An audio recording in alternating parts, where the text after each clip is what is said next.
Ada orang cakap saya macam muka Hello Husaini. Anakin pun ada. Merkin daripada sini. Side profile. Okey. Merkin pun ada banyak. Bila saya buat live ramai ada yang mention, tapi yalah, diri saya Api Slow. Saya bila orang cakap macam tu, alhamdulillah je lah kan.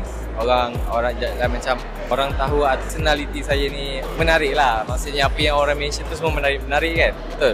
Of course, saya setuju kan jadi satu kelebihan pada saya, tapi apa pun bakat tu nombor satu. Kata Kak Lina nombor satu.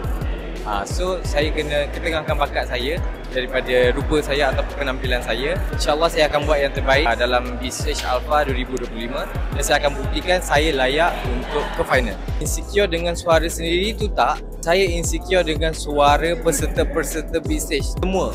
Bukan kebanyakan semua peserta dalam B-Stage Alpha 2025 ni semua boleh menyanyi. So itu yang saya lebih insecure. Dan ada beberapa orang yang sangat bagus menari. Itu pun saya insecure juga. Sebab saya menari ni agak kaku. Tapi kalau nak suruh saya berlakon, saya boleh berlakon. Nak? Jangan kau ajang aku boleh tak?